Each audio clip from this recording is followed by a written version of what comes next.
Hello and welcome to On Second Thought with Mike and Luke, an ongoing conversation about big ideas and current events. We explore the connections and causes of what's going on in our world, and we dig into what is really true as we reshape the focus of our lives. Today, we're going to discuss the Asbury Revival.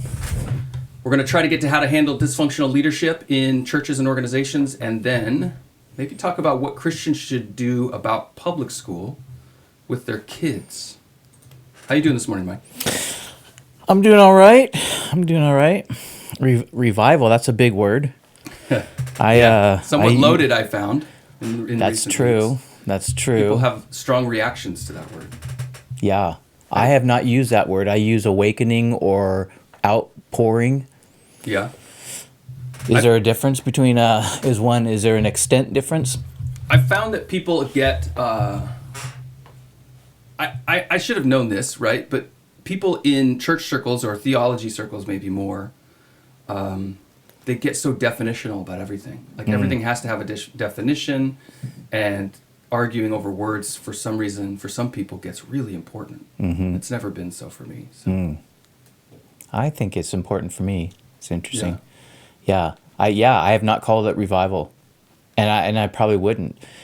And it's like I want to hold back on that word because it doesn't seem like that at this point, and I want to reserve that word for when it seems like there's something bigger, widespread.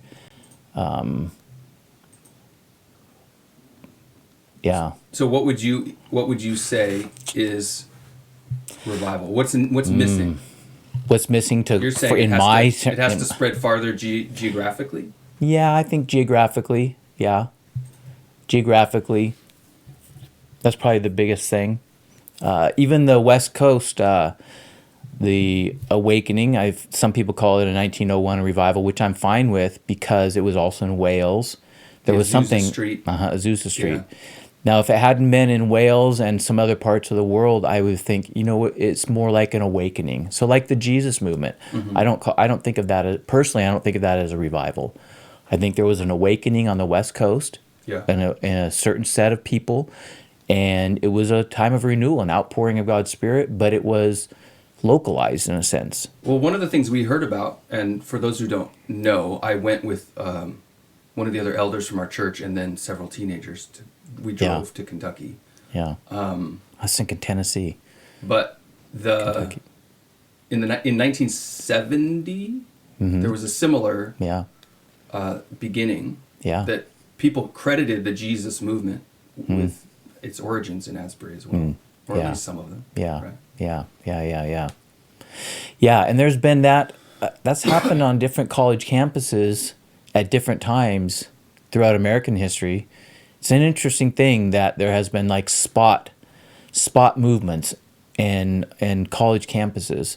Yeah. And it's a good thing. Well, tell us what happened. What did you see? Yeah. We're just jumping in here. This is no on-ramp. No, we're going right for it. Well, so we went, we heard what was going on and that there was worship 24/7. It started on a Wednesday, with a chapel service of something like 20 college students. Yeah. The story we heard later after arriving was that one of the students, it sort of had gone. In fact, I watched the video of how that service. Yeah. Because for whatever reason, I don't know if they live stream it or what, but it was pretty standard. Yeah. It's a Bible study led by a staff member of the college. Yeah. And then the worship team got back up, but what they didn't record or I didn't see was somebody in the crowd, one of the students, standing up to confess their sins in a way that was really moving for people to think that sort of mark this place of humble worship in a way that's not normal. And so that really, I think... At the end of the service, right? Yeah. And that really changed the atmosphere of the room, so to speak, which is all sort of esoteric language. But what then happened is the band and the people worshiping said, we just want to keep going. We don't want to stop. Oh, see, I read that the chapel closed, everybody left, and then 20 students said, let's go back and keep praying and worshiping. And maybe that's what it was. Yeah. But what I saw And then it never stops. What I saw from little clips was that the room wasn't that full, Right. Although it's a Yeah. room that almost holds 2,000. So Yeah.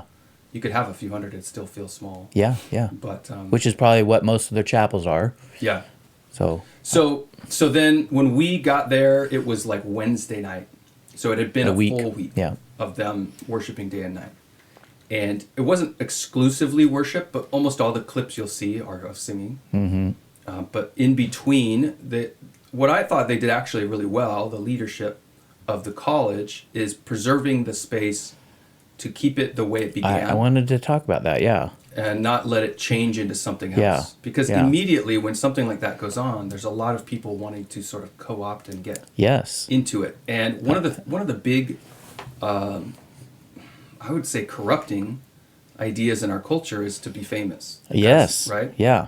When they ask Celebrity middle status. schoolers, when they ask middle schoolers, what do you want to be when you grow up? Yeah. It used to be doctor, lawyer, Yeah. teacher, astronaut, athlete. Yeah. And now it's famous. Yeah. They just want to be famous. Yeah.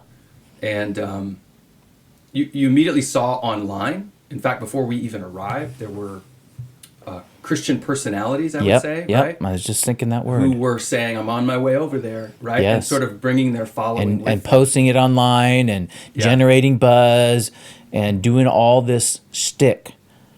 Yeah, right. And that's part of, so much of what I think of as Christian ministry has become generating enthusiasm. I know. I know. But it's not that different from marketing and I know. all that stuff. I know. I think there's some interesting conversations here Yeah, for sure. to have about this. So what we saw is that none of those people were on stage. None of those people even were I actually allowed to read, get on stage. yes, that's what I read, that they were disallowing that. And when I read that, I thought, okay, Yeah. that's good. We saw I didn't see it, but my group, people in suits, trying to take the stage and being rebuffed by staff. Who is rebuffed? I mean, okay. So they were standing at the edge of the steps going up to Really? the stage, arguing with who we knew to be college staff, trying to get up on Wow, the stage. that's tremendous. Yeah. So they were protecting it from.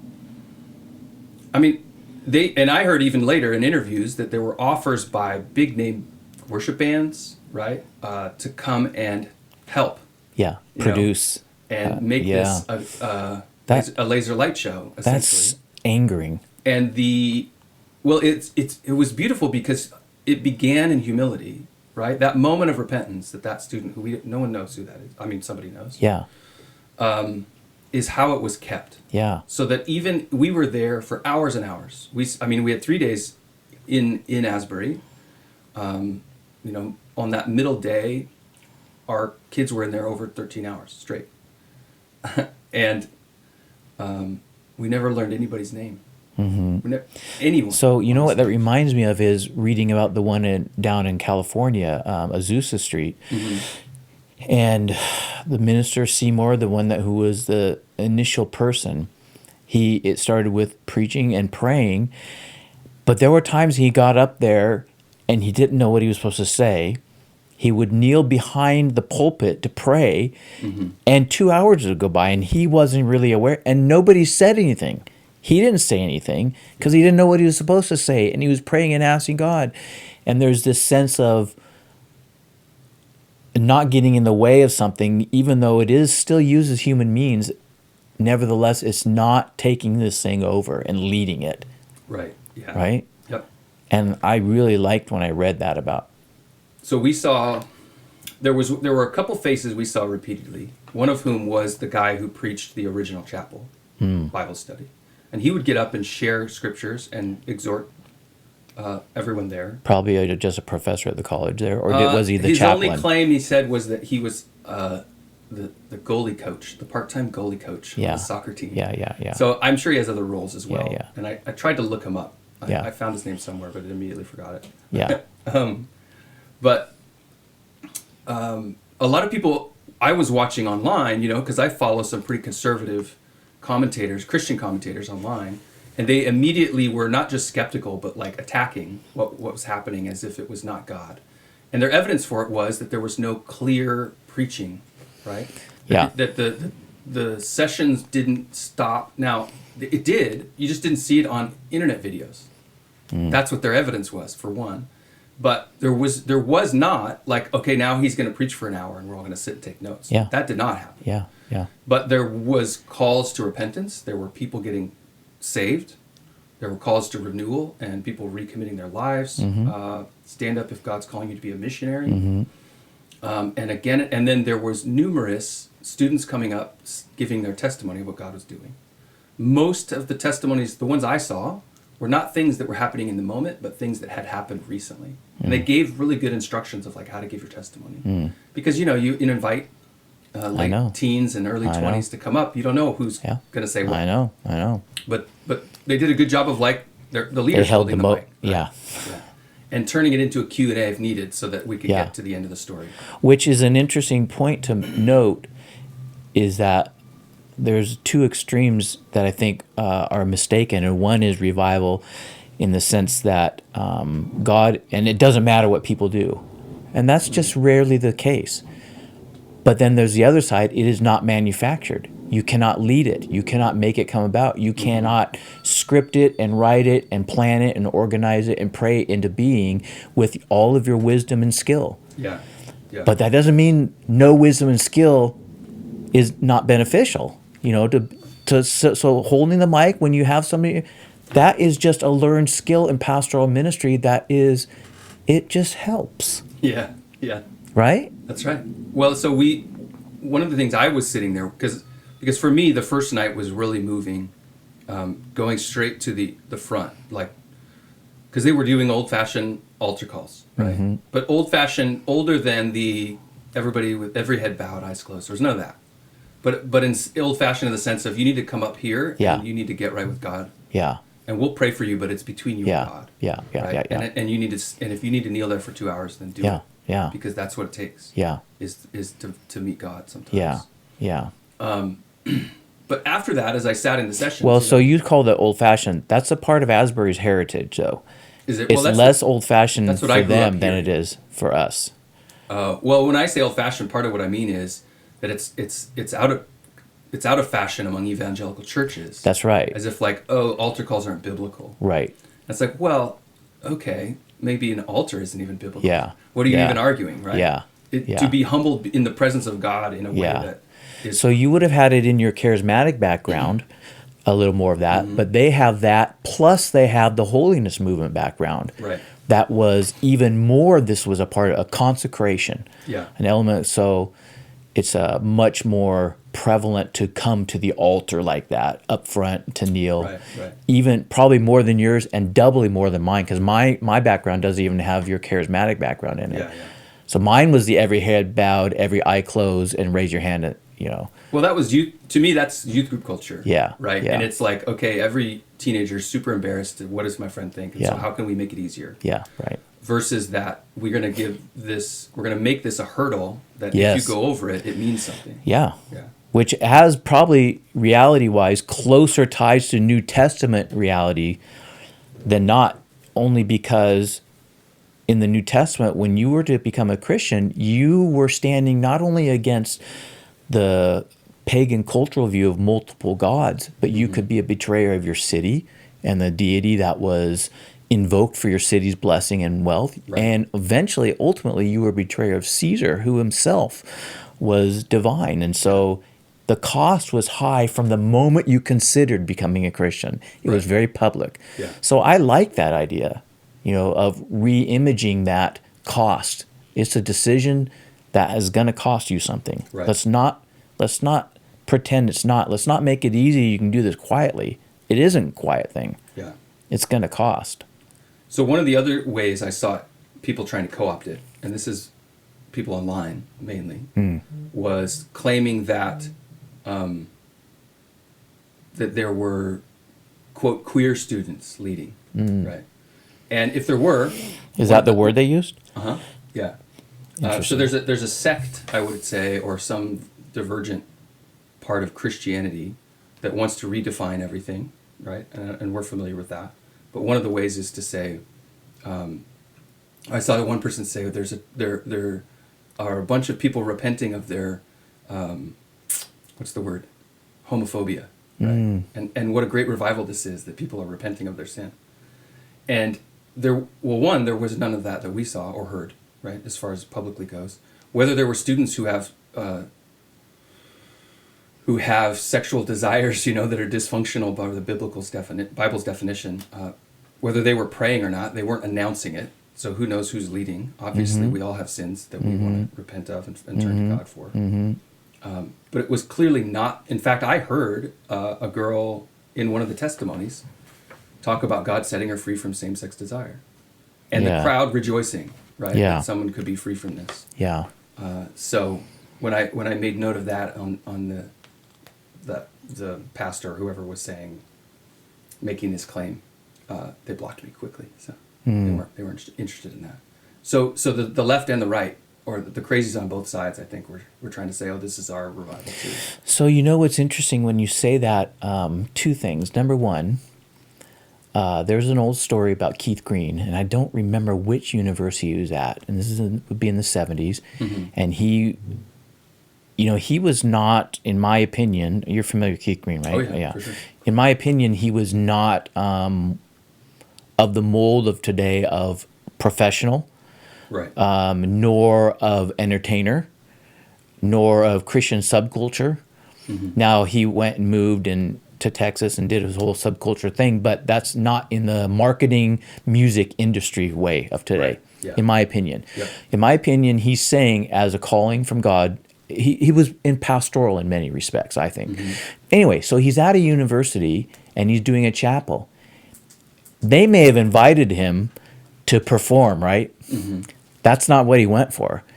And he felt like the Lord is saying something, and he's doing some music. He had a time for praying. And apparently, the story goes, he's 25 minutes into it, and he hasn't done any songs yet. And something is gripping the people, and kids start confessing. Okay? Yeah. And in particular, it was confessing same-sex attraction. There was some homosexuality things. And the school shut it down. The school shut it down, and they released him from his invitation. On the spot. I don't know if it was like an hour later but it was, he hadn't fulfilled all of what he'd been asked to do, but I don't remember the story enough to know if they interrupted it. I don't remember. Yeah. But, and I remember in part of the story, he went to Leonard Ravenhill, who was a guy who'd written on revival, and he was angry, and he didn't know what to do. He was young. He was young, he died young. But he would have been in his late 20s, and he wanted to, in the story, he wanted to call down fire on the university. And Ravenhill talks him out of it. But anyway, my point in that is I've known that story, and I think the dynamic at play there was the university is thinking of their name and their attendance and tuition, and they don't want this kind of thing, not revival or an awakening, Right. but especially if you're going to start out a student or two or three confessing sexual sin, Right. in particular homosexual, whether it's activities or desires, I don't remember. So what do you think is the reason why Christians are afraid of sexual sin?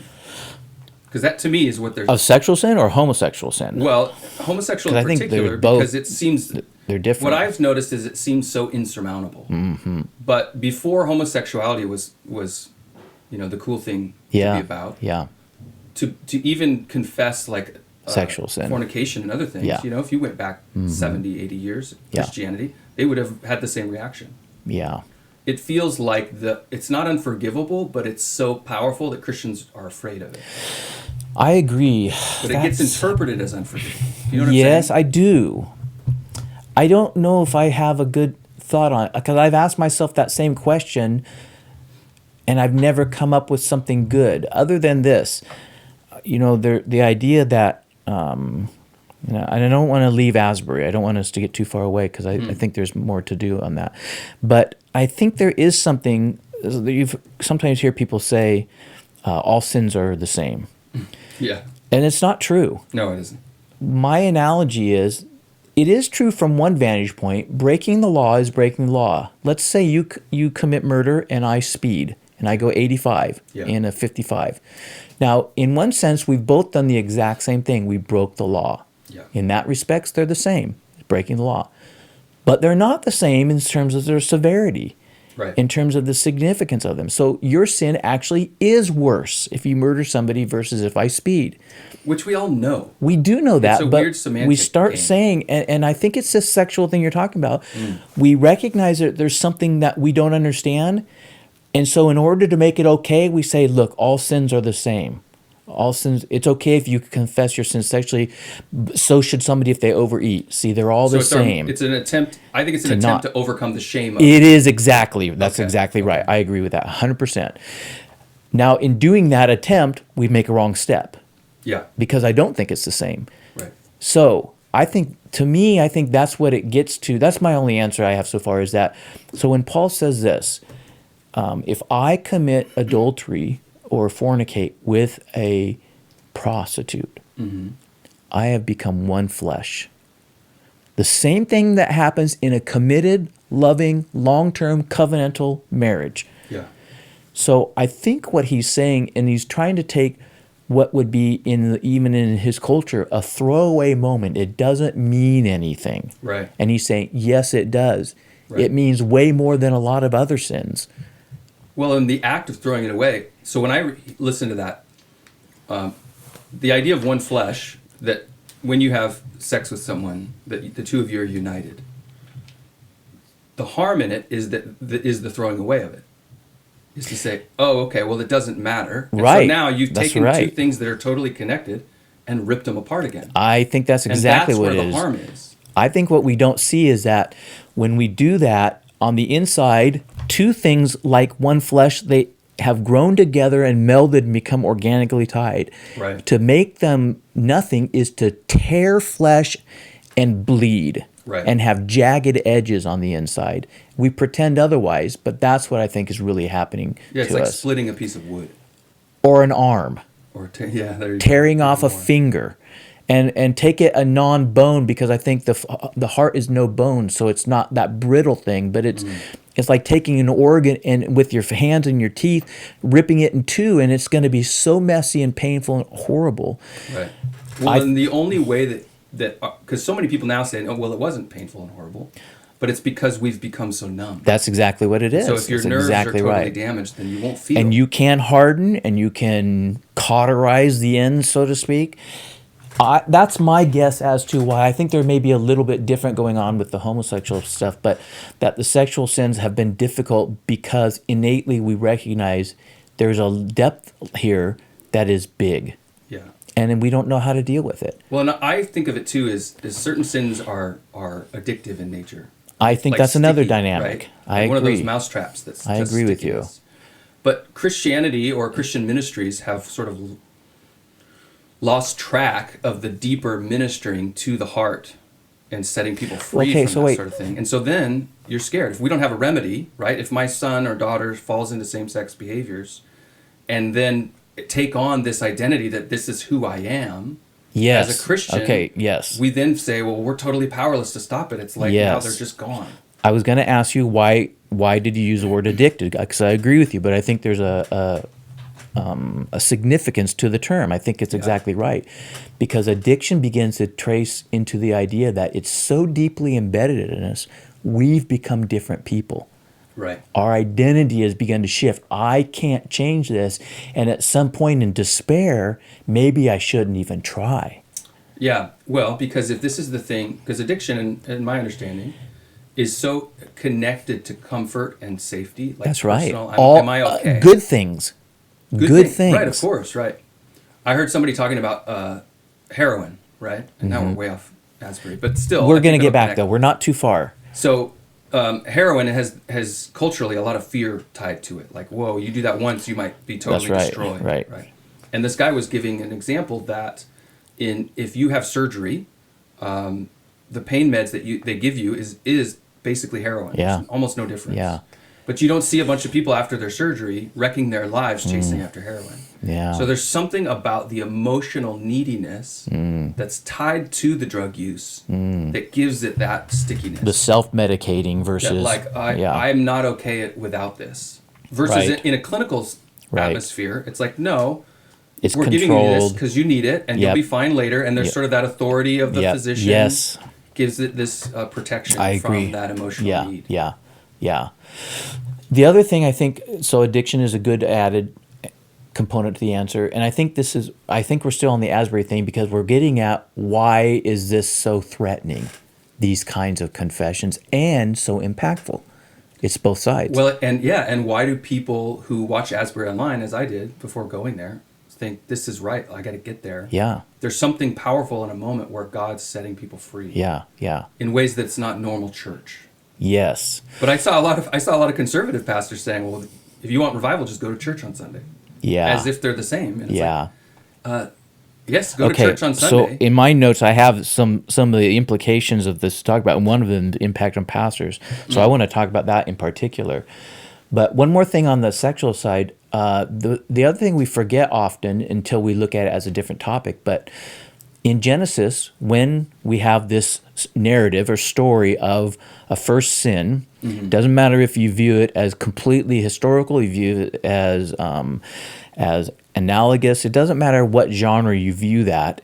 It's the story of how this started, right? Okay.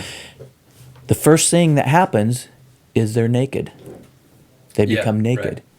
and they cover themselves. And God asks them, who told you that you're naked? Who told you this? This was like something they weren't supposed to discover yet. Right. And so it gets into their identity as sexual beings and their interaction with each other as sexual beings that are going to include a level of intimacy and depth of person that they're in a process of discovering. So I view it as, when he says, who told you this? It's an interesting thing to ask, right? Yeah. And what I think it indicates is the idea of Adam and Eve having, in some dynamics, viewing them like a teenager. Okay. Now, I think they had adult bodies in my perspective. We could talk about that another time. But did they have belly buttons? Yes, that's what we could talk about another time. But I think that there's warrant to view them as newborn entities in these unusual circumstances of being created as adult, but they're learning. Yeah. They're awakening. And when you see a little kid run around in his diaper and take a bath and a 2-year-old run around naked, he doesn't know he's naked. Right. Other than There's no he difference. likes the air. And he's got a big grin. And it's fun, right? And everybody pays attention when you're naked. That's right. Yeah. So you can see in our children even that there's a time of nakedness that's not known. And we can see that in a child who is sexually abused in some respects. They know that too soon. Right. They learn what they weren't supposed to learn when they're 9 or 12 or whatever. Yeah. So I think that that's the other dynamic, is that sexual sin touches on the very fundamental core of what it means to be fallen, and therefore it's frightening. So I want to add to that. I remember I was at a training on social skills development. It was like a non-Christian organization. And among the educators in the room, one of these women was talking about how she works to desensitize her children to sexual content by dressing immodestly at home and twerking in front of her children. Okay. And I thought, what's the desire in Yeah. someone to desensitize, to kind of what you're saying, expose at an early age Yeah. children to sexual content in a way that I think what she felt was, if you're sensitive to it, it's a weakness, Yeah. right? Or So therefore, we have to strengthen our kids by showing them terrible content. yeah. Okay, so I could hear that and give a modicum of understanding. So my kids, for example, I didn't want them when they left the house to have the first time they'd ever had beer. I don't think it's wrong to have beer or wine. And we had it at home, and I let them have it starting at a teenage on whenever they would want. But it wasn't a lot, Right. but I didn't want it to be brand new and all of a sudden, and I can break free and go wild. So from that Well, vantage the point, taboo gives it power. the taboo gives it power. Yeah, sure. So I could understand the desire, but I think that's a total blunder of parenting, and actually more than a blunder. That's really harmful. But to me, it signals also spiritually, not necessarily in this woman, but in general, there's a current in our culture of we're going to steal the innocence of youth. I agree. I And think by you're right. exposing it, and that's what I see behind the like drag shows for kids. Yeah, I and agree. that sort of thing is saying we're going to sexualize the children. Yeah, we're going to sexualize them. And it is a theft, and it's an offering of a sacrifice to the gods. It's a lot of evil going on. Yeah. Okay, let's go back to Asbury. All right. So the what I was going to say when you said that, so I had that Keith Green story in my head. When I read that somebody confessed sins, you know what my first thought was? I bet it was sexual sins. And actually my first thought was, I bet it was probably homosexuality. Oh yeah. Okay. Or it could have been porn. That's a close second. Porn is so ubiquitous now. Yes. Yeah. So that's, to be fair, it would be 1, 2 really close together, and then other sexual sins would have been third. Because, and the reason I thought that with no evidence, right? Pure conjecture, is there are few things that make the room instantly go quiet and sacredness comes in Yeah. as confessions of those sins. Everybody knows it's serious. Everybody knows it's big. It's not when you celebrity culture. That's not one that tacks on, I want to be famous, I'm going to confess something, and my buddies are going to think I'm cool. Right. Or whatever. Sure. You don't show off with those sins. Yeah. Right? Right. So when somebody confesses those things, it's sobering and everyone's attention. And if it develops into something significant, you know why. Right. Yeah. That was my first thought. And I still don't have evidence that that's what it was, but I'll tell you, if I had to bet $10, that's what I would bet it on. Well, and I think of those too is that there are certain sins where you know that if I don't confess it, it still keeps its power. It's going to kill you. And it's not like I have to confess that I lied about the food that I ate. You know what I'm saying? I No one's do. thinking, whoa. Yeah. And you need to get free from that. Right? Yeah. But instead it's like, oh yeah, that was a dumb move. Move Yeah. on. Yeah. That's interesting that you say that way. When I became a Christian, the 3 things that broke me, there was something that broke my heart. I grew up in a Christian home, but I didn't become a Christian until college. And there was a certain thing that broke me. But the battlefronts were swearing, drugs, and sex. Those 3 things. Yeah. I had no other battlefronts. I didn't know there were other battlefronts, right? Yeah. I remember, so I transferred to a Bible college, or biblical arts college, and a liberal arts college Bible thing, and a Christian college. That's what I should have said. And it took me less than a month to realize all 3 of those things were available at this Christian college, right? If I wanted. Sure. And even swearing. Yeah, even swearing was available. But I remember, and the drugs one never really came up, but the sex one, because there's girls and romance and all that. Yeah. So the option presented itself fairly early. I remember being in my dorm room thinking, I'm at a crossroads here. If I don't say no to this, I'm going to die. Whoa. That's what I thought. Now, I didn't think literally, but it's like I would not recover. Yeah. It was big, and I got pulled out of this, and it was a big thing. And if I go back into it, I might never get out again.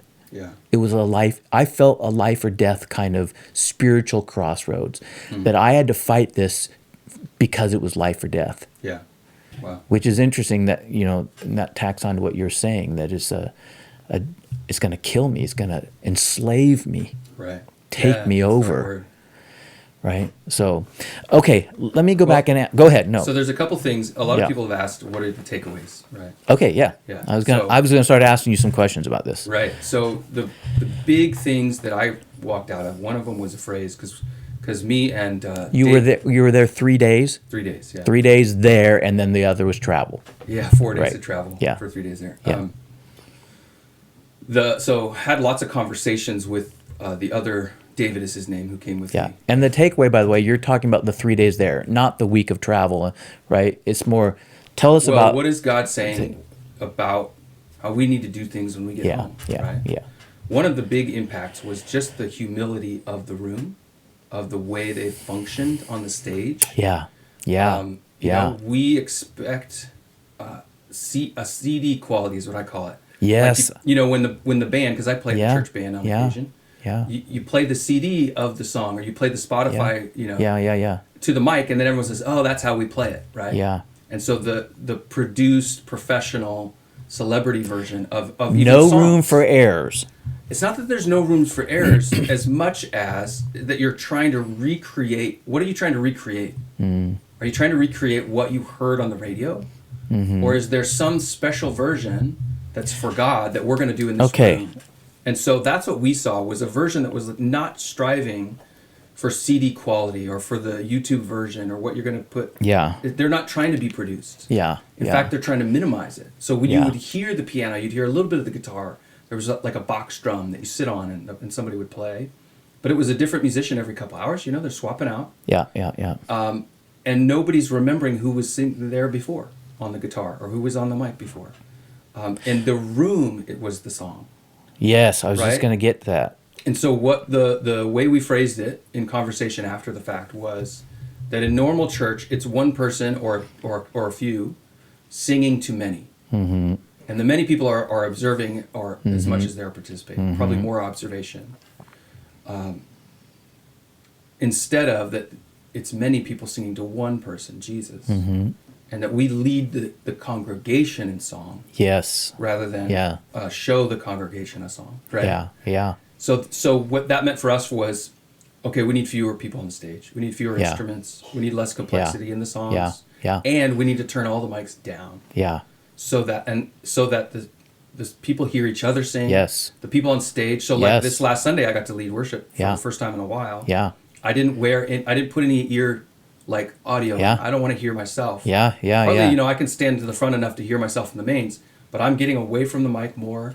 I want to hear the congregation. I want to call them to sing, and then sit when a song hits, and you're like, "This, we need to sing this again." Okay, so wait, go back. When you say hits, tell me Yeah. what you mean by that. I think I So- know, but say it. So we were talking about this. I had one of the kids who went, and he was saying, "Man, God isn't.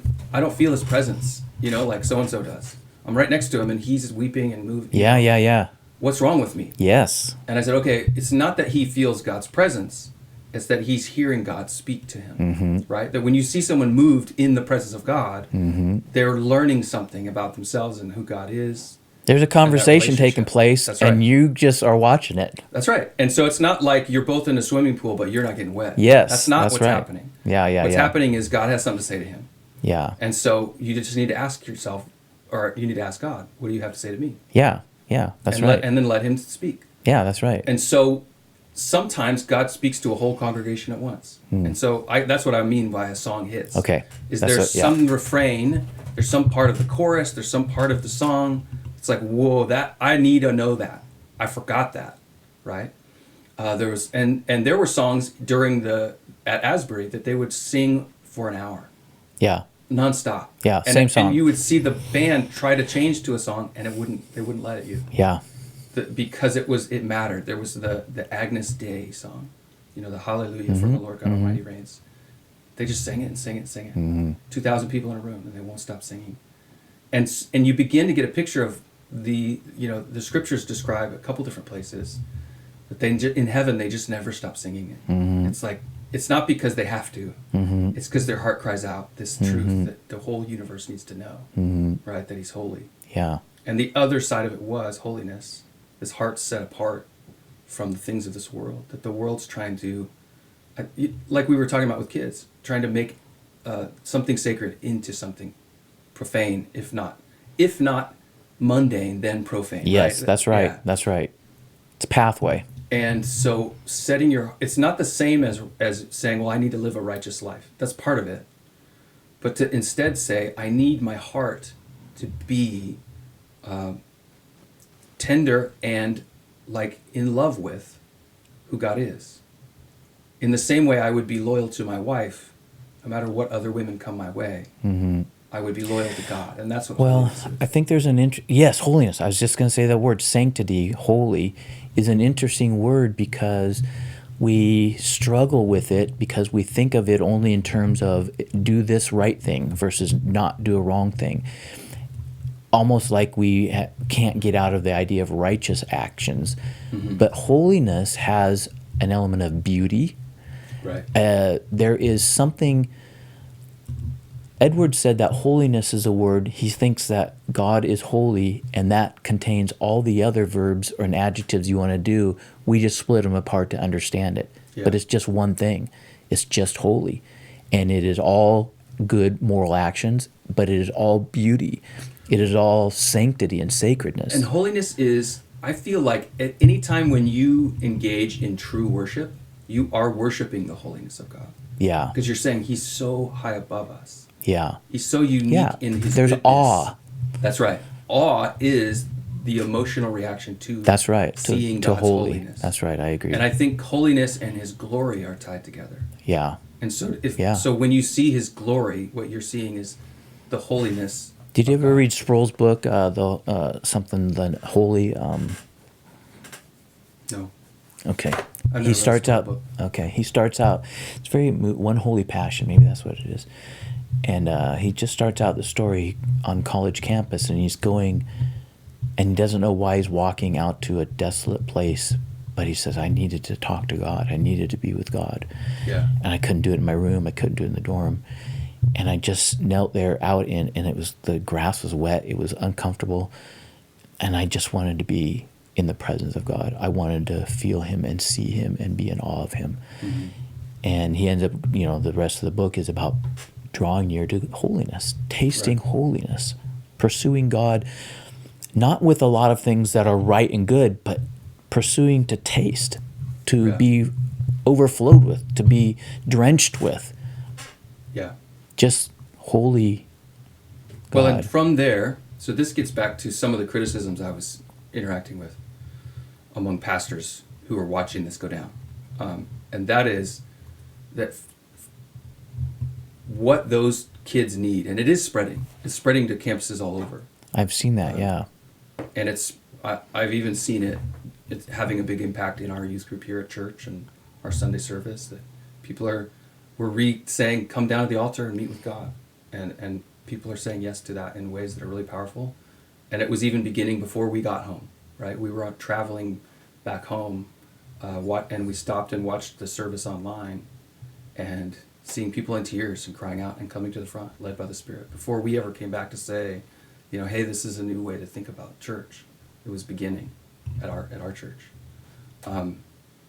But what those kids need, what those college students need all over, who are suddenly alive with passion for God, is to be discipled. And so when I see pastors sitting back and pointing fingers and saying, well, you didn't give a complete version of the gospel, therefore it's not Christian. It's just a concert. It's like, you guys, I equate it to the fathers who exasperate their children, who just say, well, you didn't do it right, no matter what they do. Instead of saying, wow, the spirit of Elijah is what the Bible describes, right, as John the Baptist's ministry in preparing the way for Jesus to come. And I think that we need that too, to return the hearts of the fathers to the children. Yeah. And I see those fathers, even the godly ones, standing back in judgment rather than stepping in and saying, okay, so let's talk about that. Let me then. disciple this. Because I don't want to get away from, I don't want to lose sight of the positive, what happened and what could happen and whatnot. Yeah. But we do have to, if we're to be honest and whatnot, we do have to talk about the question of the role of skepticism and discernment. Right. Because two stories. One, Wesley in the Great Awakening, I think it was the older Wesley, it had worn itself out or began to die off, and he began to pray, Lord, send us another revival without all the excesses. But then he said, Lord, if you're not going to do that, then send us one with the excesses, which is a humorous statement, but it's incredibly insightful in that there's a lot of bad things that happen in a genuine flat-out revival or as low as an awakening or outpouring, whatever extent, whatever level, there is something sacred going on, and it is immediately co-opted, and there is an enemy, and there are spiritual forces that are seeking to stop it, but not with like stopping a train. It's diversion. Yeah, it's making alternatives. Yeah. And so the second story is Edwards in the same one. He ends up writing a book called The Religious Affections. Because what he saw when Revival swept out in Northampton, where he is, and all of the East Coast at the time. So it's a Great Awakening, the same time as Wesley and Whitfield and whatnot. He ended up writing a book on religious affections, that God is after the things you feel and experience. Yeah. But then he goes over them one by one. But these are no sure signs of grace. Correct. Yeah. It is obeying what God says and believing his word. And so it's this whole book on all these experiences that were happening, and he said they're good. Yeah. But they're not a sure sign of grace. You cannot hope and trust in them. The phenomena is another one of his book. And so what I was pushing back on and continue to isn't skepticism. Like, to look at that and say it was a complete picture of what the church should be, it would be wrong. It's not. But rather to say, okay, we're going to write that off and reject anyone who supports it in this, because emotions aren't part of real, worship of yes, God. I think that's wrong. And it's not just wrong, it's like you're failing as a father to disciple your sons. Mm-hmm. Because it's true that not every emotional response to church is from God, but I think when you meet God, it's going to be emotional. Well, I think Edward's point is that you could say they're from God, and that's not the problem. They're just not a sure sign. It's Right. not the sum total of what God's after. Yeah. Right? And so you come and you have even anyway. I think that's where we talked about the people who were trying to come in and co-opt it and say, oh, this is just like what we do, and maybe I should be in charge. Yeah. I think what movements like this do need, though, is men of God to come in and say, how can I help? Mm-hmm. Let's make disciples. Let's lead this. Let's encourage it and more. Packer. Right? So add to your faith knowledge, and Yeah. add to your knowledge goodness and self-control. Yeah. That's what we need to be doing. I agree with that. Yeah. J.I. Packer, theologian, I've heard of it. when the Calvary Chapel movement starts, he ends up coming alongside and offered to help. He's this Anglican theologian, high degree of theology. This Calvary Chapel, you can be a Calvary Chapel pastor. You don't have to go to school, and you don't have to do any of this. They train you to teach the Bible. Start at this first and start going through and teach what it says. Yeah. So very low training. And so instead of poo-pooing, because there's a lot of good things were happening and a lot of difficult things were happening, he offers to help. How can I help? Yeah. And I remember when I discovered that whole dynamic, like, I really appreciate that. It was instructive, actually, for me as a young person, because he had the wherewithal to be critical and insightful in such a way that it was going to be accurate. Yeah. But that's not necessarily all that's needed, right? This coming alongside and, okay, so instead of just tearing this down, why don't you step in and help? Right. Be a bulwark against the things where we might go offline, right? And that's what a shepherd does, right? It is what a It's to shepherd say, does. oh, look, these wolves are trying to come in.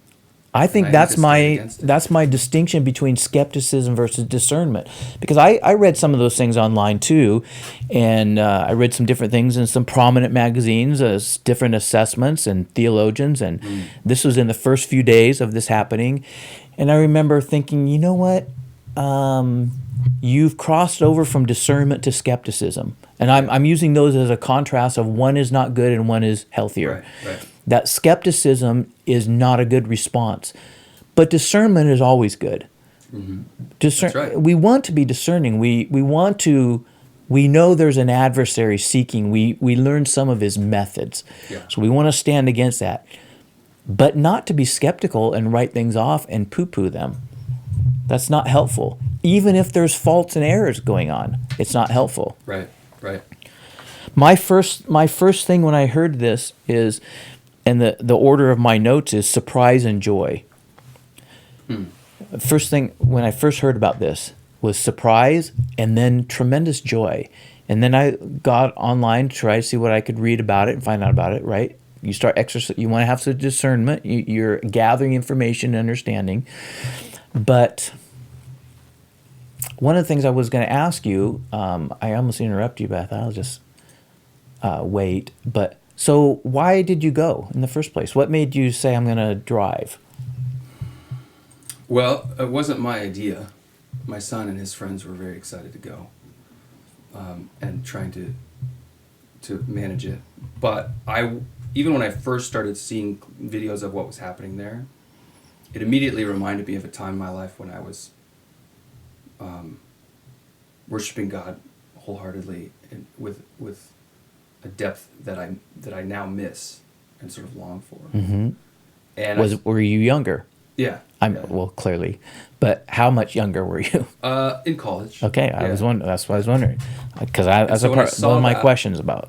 When I saw that, I thought, oh yeah, like, and long before that, in fact, in the last year or two, I feel this stirring of returning to the power of God and the presence of God, and not just the knowledge of God.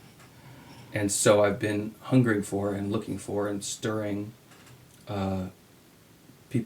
looking for people who want that too. Because it's easier to sit around and talk about what's the right thing to do or what's the right belief about God. It's easy in the sense that it's not emotionally vulnerable, right? But to say, well, let's lay our hands on each other and see what God wants to do, there's this risk there. It is a risk. I was going to get to that word. Happen. Yep. I don't think that's the risk. I think it's that something will. Maybe. Okay, so I'll just say, I was going to ask you, but I'll just say what I think. Okay. There's a reason I think that these things there's been college campuses. Sure. And I think it's a reason when you said something about, and it's college. And when I look back at it's the same with me. And I think part of the reason is that when we age and get older, it's not just the aging, but it's also maturing in our Christian understanding of things. We accumulate things that we don't want to lose. We accumulate. Yeah. That's understanding, maturity, discernment, slow to speak, quick to listen. They're all good things that we accumulate. Right. Awakening threatens all of those. Not that they're bad, and it's not taking away because they're bad, but it just doesn't care about them right now. Right. Get taken up with this for a moment. Forget discernment right now. Just jump in the pool, right? There's also something about, so when I was in college, I remember this. I remember setting out my schedule and like filling in hours of the day of what I had to do and where I had to be. And it was 80 plus hours a week. And I remember thinking, this is so fun. I could look at my entire schedule and think, there's nothing on here that I don't want to do. Like it's everything I'm doing is full of purpose. It's either ministry or it's... I know where yes. Right. Whereas now, I could have my schedule half that full and it feels like heavy. Yes. And I think, why is that? Well, I think one is that we see more, we've added fear to so many things. Okay. As adults to say, oh, this doesn't go right? Or if we don't make this money. I think you're right. So with responsibility. Okay, that's the word, I think. It's the responsibilities. Yeah. But the other thing is life is so full of potential. And in your youth, you see that more. Whereas now when we've made these commitments, we've gotten into these routines. Wait, when you say commitments, you're like getting married and having a house and having children, that kind of being commitments. Engaged in church. Yes, church responsibility is different now. Not bad, not necessarily bad commitments. None of them are bad. Right. Right. But at the same time, you don't look at life and say, man, there's a million things I could do. I know it. Yeah. That's exactly right. And so the aging, it's not just the getting older, but it's the development that has this weight of responsibility on you. And I think we're loath to risk that and not sure if we should. Yeah. And so I think it makes, as you're older, more hesitant to be a part of something that could turn over this cart, which you're supposed to do because you have all these things you're supposed to take care of. Yeah. Well, and part of where I am in my life, and I think you're in a similar boat on some level, is that my cart is already upended. Like, I don't have a 20-year career in education that I'm preserving anymore. Yes, that's right. Right? And I don't have a ministry that's paying me a paycheck. Like yeah. I'm in this phase where I'm waiting for God to do something. So I can say yes to going to that's true. That's true. That's a supportive argument, in my opinion, because what it's saying is that all these good things you develop, God always isn't always online with that. He's willing to upset your life, whereas it's really painful and you're not sure what's going on. And maybe one of the things he's after is, you need to, yes, I want you to be responsible, but there's a liberty and freedom that you had when you were younger that I'm after that again, right? But it's well, and how much of a Tower of Babel have I been building in the name of God? I know, but on my own strength, right? I know. And so I'm a firm believer that God's grace dismantles things in our lives sometimes. So when you say the Tower of Babel there, one of the interesting things, I differ from a lot of people's perspectives on that. I think what they were doing for good. I think they thought they were doing good. They thought they were serving God. That's right. Yeah. So look at it this way. This is after the flood, and they have been destroyed. They know it. Yeah. It's just like the Israelites when they came back from Babylon and they brought the synagogues. They said, my goodness, we don't ever want to make that mistake again. That was horrible. We have got to pay attention to this law. We have got to keep that, all with a good intention that created its own monster. I think that when they came out of the flood, they were trying to reproduce Eden. We're going to make a new mountain. And you notice it's not just the tower. It's a city and a tower. Right. So the city, they were trying to fulfill what God meant for them to do all along, not aware that they were going to be corrupting this. This isn't the way. So they want God to come down. That's what the mountain, that's what the ziggurat is for. Come down, and so he can overrule the city. That's Eden. Interestingly, in the past there, God did come down. Yeah, he did. Right? But not the way they were trying to coordinate it. Right. So I think that's the thing, is that we try to do, so when you said that building Tower of Babel, it's not like building a bad thing, it's the intentions of good things. But God says, this is my good thing to do. Well, so that, in my mind, it connects to two things. One is Jesus' attitude when he looks at the temple, right? Because people look at this temple and think, wow, this is an amazing thing for God, like you're saying. Yeah. And he sort of rolls his eyes and says, it'll be torn down in a little while. But the other one is, the best Babel comparison I've heard is of the Reformation, the Protestant Reformation.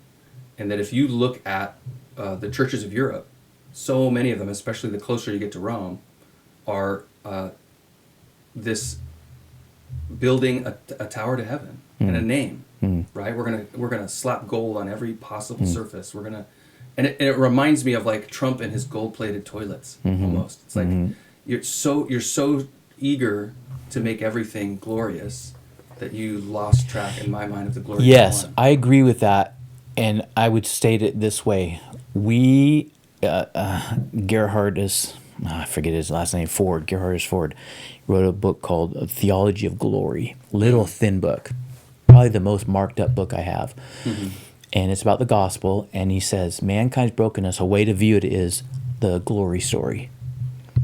We're on a glory story, and the thing is, we were made by God for glory. Right. But we don't realize that the glory story that makes complete sense to us is the opposite of the glory story that God is doing. Yeah. And the gospel comes to kill that glory story that we think makes sense and is reasonable. Right. And he says, no, I'm going to kill it. Yeah. I'm going to put it to death. And this is the glory story. This cross is a glory story. Death and your destruction is a glory story. Well, that I'm and the after. result of in the Protestant Reformation, the judgment of God was an endless division of churches. Right? I mean, how many denominations are there now? Tens of thousands. And in the same way, there's a division of languages at the Tower of Babel. But also that the true Pentecost, the story of God's church, is from beginning to end that he will bring back the nations to himself, and the languages in particular, right? Tribe, tongue, and language. And so that's what excites me about. And it's what you see like every great move of God. I remember one time I went through, though, I was looking through the woes that Jesus gave to the Pharisees, right? Woe to you this, woe to you that. And then describing them in common language. And one of them was that you'll travel over land and sea to make one convert. And so I summarized it as a Pharisee is very interested in missions. And it's true, right? That because whenever you're trying to expand your glory, all of that expansive desire is to conquer the world. Yeah. Right? It's back to to Alexander the Great and Jesus being offered all the nations of the world. Yeah. We talked about a few episodes ago. Yeah, that's right. Okay, skepticism, discernment, place for it. There's an excess. What about the impact on pastors? What does something like this do to pastors? Well, I think it depends on the pastor. I agree. I think there's two sides. I mean, I've already gotten several. I think there's three, actually. A few calls from pastors and local leaders wanting me to come and talk about Asbury. And I think among them, there's a desire to say, Not only do I want to bear witness to what God's doing, but I want it to come here, right? Mm-hmm. So I'm excited and encouraged by that. Mm-hmm. Okay, so I imagine it would put a lot of pressure on that pastor too to say, well, what if it doesn't? okay, that's where one of the places I wanted to go. The immense amount of pressure when you are laboring pastorally and you feel a burden on you to care for people that God has given you, or we'll call it the mantle. We'll use you and I can agree well, with that. Well, this is that topic about leader versus advisor, right? What is happens? Yeah, what happens to you when you're the one now? Not just the advisor. That's getting looked to. That's right. And said, if this isn't working, yes, it's on you. So I'll just throw out my thought, and then you can feed back on it, and we can go where it goes. I think that it's an incredibly difficult position that pastors, when something like this happens, especially a geographically a ways away, especially because you come back to your church then, and you want to happen here what happened there. Yeah. But you don't have the power to do that. That's correct. You cannot restructure your service. You cannot preach a sermon. Well, you can. Oh yeah, okay, but and you know what? You can, and it might actually, God could show up in a unique way. But the point is, you can't pre-organize any factor that says, okay, now I'm going to alter this, and that's going to happen. Okay. So is this... But your desire is for that to happen. Right. So to me, as I've sat in services, and this might be more my personality or maybe even a weakness of my own, is that I sit and think, how are we stopping this from happening? Like, what's the thing we're going to do that's going to get in the way? I know. And there is a biblical basis for, grieving the spirit or quenching That's the spirit. right. You can get in the way. And so it's sort of like, okay, we can't make this happen, but we sure can stop it. From not happening. Right. Yeah. But there's this tendency to say it's all up to God or it's all up to us. And if both of those are true, it's both. Like, it's up to God whether it happens, but it's up to us that we might screw it up. Yes, right? we can put a hindrance on it. Yes, and so that's why I think it makes it difficult. I've had times when I was preaching or praying and I was in a public role, and the desire is so significant and the time that was put into it for something to happen more than normal, more than average, those are not the right words, sacred, for something sacred to happen. Okay, yeah. I would notice at times my preaching began to change. And at times, okay, let me be careful how I say this. A desperation I could hear on the edges, a desperation creeping in, I believe it was of the flesh.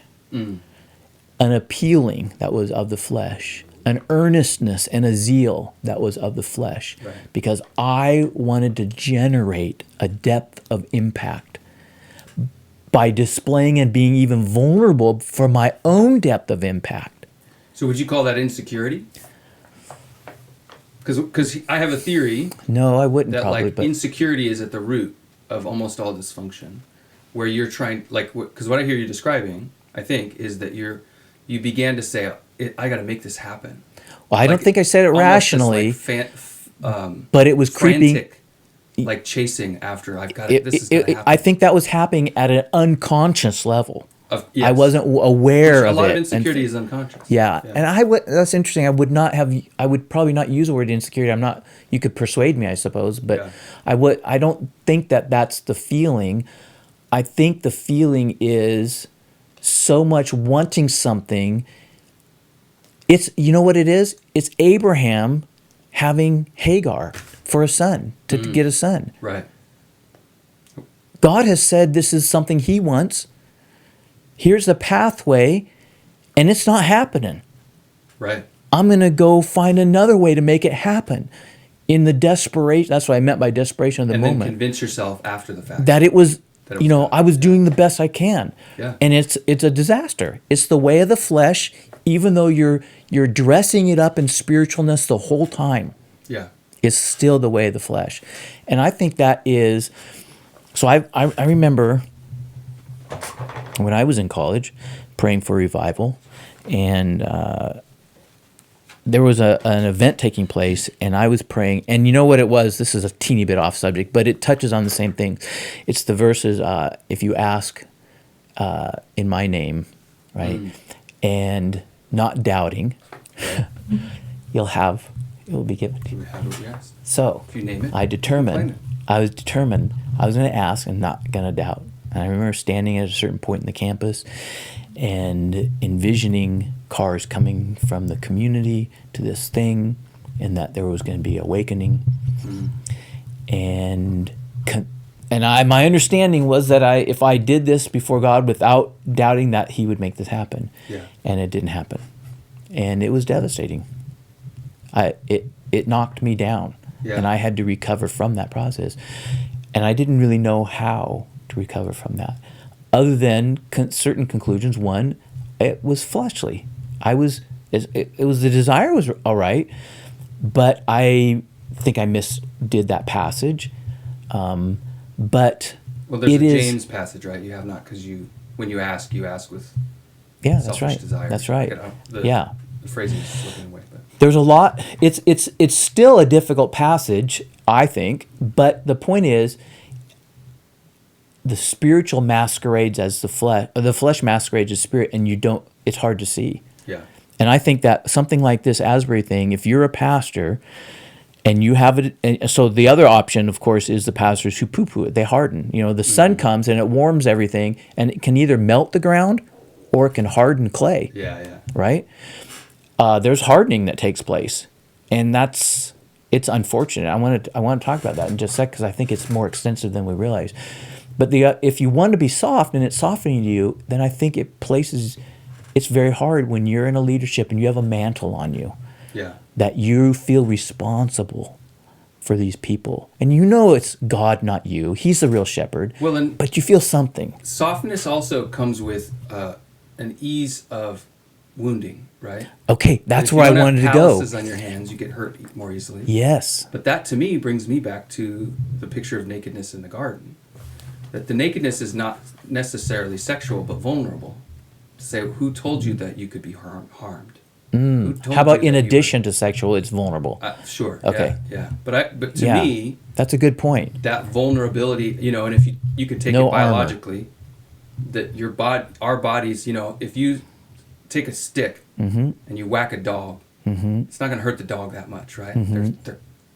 Their tough. coat and thin, his skin is thick. You whack Yeah. me with a stick, Yeah. with no protection, it's going to hurt. Yeah. And you're gonna that bleed. vulnerability, that is that nakedness.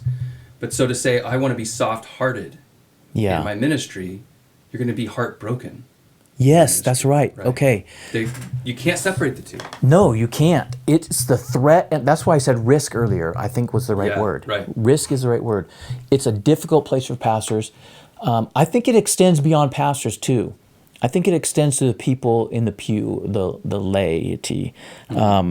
Because when something like this happens, here's what my conviction is, that in any given church, I'll just throw half out. I could be off, it could be more, it could be less, but people hurt. They're hurt. They hurt. They don't say that they hurt. Some say that they hurt. Some are open with it. A lot aren't. Some of the people's hurts have been more recent, but some of them have been 10 years. But what they have is they have a covered over hurt. Yeah. It has a little bit of infection. It's polluting them on a regular basis. Right. They have a certain covering over their heart in order to, in their mind, make it. Okay? Right. So when this kind of thing happens, it pierces through that to possibilities that are threatening, that have to expose that hurt. It's possible that hurt can be addressed and dealt with. Yeah. And it's possible that it won't. And you uncover only to be hurt all over again. Yeah. To have that thing that you've worked to kind of subdue, push into a corner so that you can function in life. Whether it's a betrayal, a death of a family member, there's a lot of things that hurts. It could be your own sins. There's sins or not sins. It's a wide range, but I think there's a lot of people that are in church, they carry these hurts. Of course, yeah. And the prospect of awakening is a real threat because of its potential good. So it's for easy. that It's wound. easy for me to look and say, like Jesus was honored by God the most because he was humbled the most, right? So he humbled himself to the lowest place, not Okay. seeing godliness as something he would obtain. And so God raised him to the highest place. And that lowest, because what I see, self-protection is always intermingled with pride. Yeah, it is. So part of staying tender is staying humble. Mm-hmm. And the desire to say, no, I'm not going to be hurt like that again, which is a natural response. It is. And- That's why I would differ with the pride. It's not all pride. Well, but Self-protection there is a right place for self-protection, and then there's a proud place for self-protection. Right. And but if you look at the ideal that Jesus lays out, he would say the teaching to turn the other cheek and loving your neighbor or loving your enemy even are intertwined, because every impulse to The risk of protect being hurt. yourself is But a diminishing of love that you have. That's for your true, enemy. but there's also examples where Jesus did exercise self-protection in a way that wise as a serpent and harmless as a dove. So his Right. brothers say to him at one point, they're going up to Jerusalem for one of the feasts. Mm-hmm. Are you going to come up and do, and show everybody what You you're want to doing? make a name for yourself, is what you do. And you can see in their words, you can get a little whiff, a little smell of envy and jealousy. And it would almost be impossible, considering human nature. It's understandable, even though it's wrong. It's understandable. Right. It would be hard to be his brother, right? Yeah. So they're hearing these things, and so you get a little bit, and he says no, Mm-hmm. and he kind of rebuffs them. Yeah. And you know what happens next? Is it says he went up secretly. Right. So then we have to rewind. Well, because the next year for Passover is Palm Sunday. So he knows it's coming, Yeah. but I think what's so interesting about that is he says no. Basically what he says when we rewind it is he is going to go there. Right. He's going to do what they're saying to do, but he's going to refuse to do it in the terms that they just tried to bully him into. Right. Because they're not after his good. They're not after God's good. And so in a sense, he says no to them. And I think that is a way of saying, I'm not going to be manipulated by you. Right. You're after hurt in this. You're trying to hurt me. Well, and that You're trying to brings me back damage to me. the idea of Asbury in the sense of Christian celebrity has poisoned I completely agree. Christian ministry. I completely And I don't agree. just mean music. Yeah, no, it isn't. Right. It's I the gotta cult preach of the way I saw personality. somebody preach, right? And Yeah. and I've done it, and I've seen other people do it too, where it's like you listen to enough of that pastor that's Yeah. big on the internet, and now your sermon starts to sound a little like even your intonation, your rhythm of your Yeah. speaking, and I can start Yeah. to tell Yeah. certain pastors in my life who I think, oh, he's listening to that guy a lot. I Yeah. can hear it. Yeah. Yeah. Maybe let's throw out a crazy statement and see if it lands. Could we say the conference The conference movement may have been more damaging than helpful? The conference circuit? Yeah. That's what you said, right? Circuit? Well, because there are big name pastors in the U.S. that aren't actually pastors. They Yeah. just do these. Yeah. And I heard, and this is through the grapevine, but that some of the big name people, they're getting paid $20,000, $30,000 for an hour long talk at a conference. That's how much money's on the.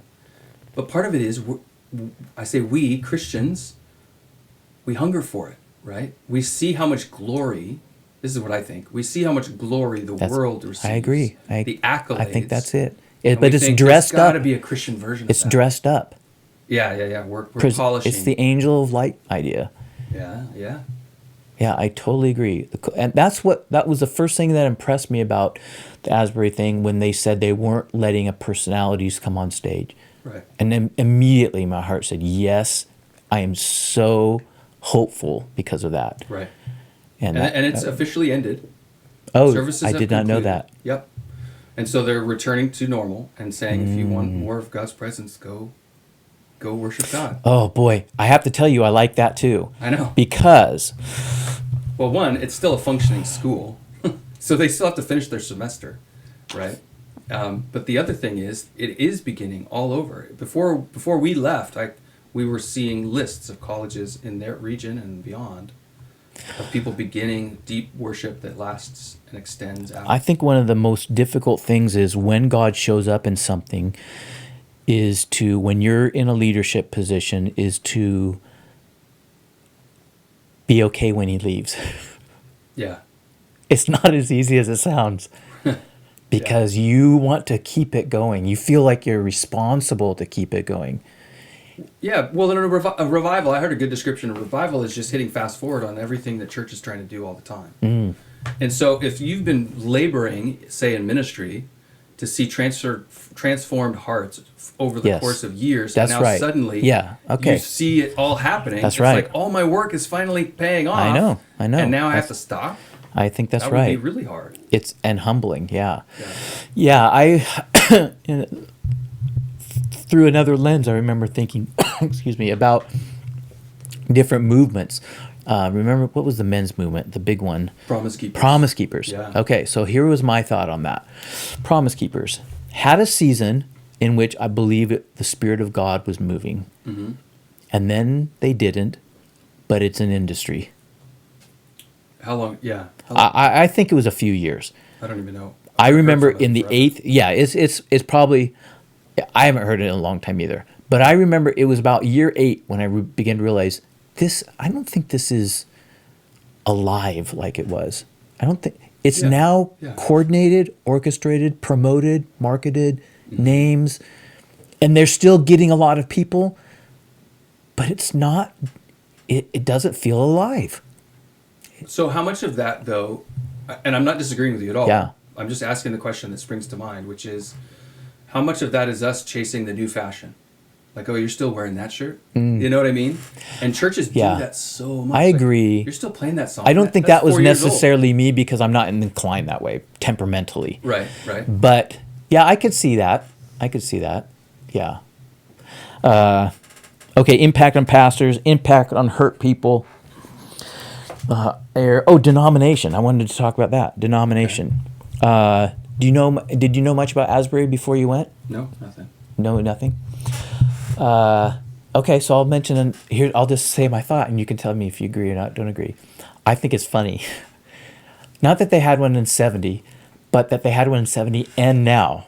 It was like 50 years. Yeah. But you know what was interesting by saying it was in '70? Okay, let me restate that. Not by saying it. The fact that it was in '70, there was something, and the fact that there's something now feels like a trend, right? That's too big a word. All right. But it's like, this isn't our first rodeo. Okay, now, nobody said it that way at all. Yeah. But you could feel that. Now, what I think is funny is the evangelicals who have been praying for revival. A lot of them do. Sure. And they have. And Asbury is like on the edge of the evangelical circle because they're Methodist. a little suspect because of its Methodist roots. Now, I know some of the authors that have come. I like Asbury. Okay. I don't know. It's not my denominational bent. Right. But I think they've maintained the core of life, which not every would seem. denomination has. Yeah. Right? Well, I'll put it out on YouTube, but not most Methodists, I don't believe, have maintained a core of life. The Methodist I'm not denomination. up on how the Methodist denomination has split in different ways. Yes. You know, It is growing up, by my and large experience a was liberal. United Methodist. Yeah. I was like, I don't even know if they're Christian at all. Yes, there's a lot of denial of God. Yeah. So anyway, but they're not. Asbury's not. And I've known that for a long time, but they're like still within the, so I think it's, dare I say this, I think this is okay to say. All our words we know someday they're going to be said by everybody in front of everyone. Yeah. God, even in revival and the sacred display of himself, is not above the tweaking of a nose here and there, in my opinion. Right. And I think it is with the love of a father. And if you're a humble child, it may sting for a second, but then you go into his arms. You're okay with it. So you're saying there's some big and polished denominations that think maybe they deserve for this to happen. I there. do. I see. And I think that there could be a seed of resentment and the move from discernment, because the evangelical world, I think, okay, forget there could be criticisms, but I would say in the evangelical world, the Bible-oriented people, discernment is a good factor by and large within that. Yeah. Because they have the word and they want to see what's true. So that's in a sense their strength. So they come to something like this where there might be a strength but I think it could get nudged over into a skepticism See, really and fast. I was feeling that immediately. I mean, I can relate to that just on a local church level. You know, like, wow, we're being faithful to make disciples for years. And Yes. now these college students that do nothing. Yes. Do you know what I'm saying? I do. And that's what I was reading a little into those snide, Yes. I think criticisms and easy discarding. even a little bit of God. hurt in it. Yeah. Well, we protect our hurts. Yeah, that's We right. harden our hearts. That's right. Yeah, that's right. And then we masquerade it as insightful criticisms. That's right. Yeah, so another story from Edwards is that when the Great Awakening starts, and when it starts in Northampton, it's for a season, and it's an extended season. And anyway, people in the community start becoming Christians. Now, Yeah. there's some significant things, right, happening. In the culture of the time, it would be the local drunk repents, right? Yeah. That kind of thing. Many of the stalwarts in his church were resistant. Sure. He started to preach sermons against them. The people in his own church. Now, you put that context, you say, let's say there's 25 of them. Some of them, okay, we can say they're Pharisees, that's fine. But I bet you that 20 of them are genuine believers, but they're still acting Pharisaical. Yeah. Right? So you have genuine children of God that are not necessarily dealing with it and begin to preach about resentment. Yeah. That you're and start This is the prodigal son. It is the prodigal son. It's exactly People right. get the prodigal son wrong so That's much. right. Because it's not about the prodigal son. It isn't. It's about the older brother. That's right. And it That's says exactly he told what this it is. parable against them. And Meaning that's the Pharisees, older brothers, the Pharisees that were standing around who listening. says, You were right. we've been faithful to God this whole Nice, time, nice. and now these That's exactly right. ragamuffins and That's exactly right. So I think that when something happens like this, you know what I think is, as I've been just processing this over the time, and then you process your own heart as well. But we're a cesspool of corruption inside of us, and Each of us are. Each of us are. Absolutely. And you have to weigh yourself. No, that's not the right way to say it. An event like this comes and happens. It is a weighing moment Yeah. where you're being weighed by the Lord. And you're either going to move towards clay hardening under this influence, or you're going to move towards softening. And What's that phrase? it's a good thing. The same sun that hardens the clay. Yeah. What's the Do you know what first this part? is from? No. This is an Amy Grant lyric. Oh, gosh. That's what it is. The So same how does it go? The same Oh sun. man, I don't even remember the song.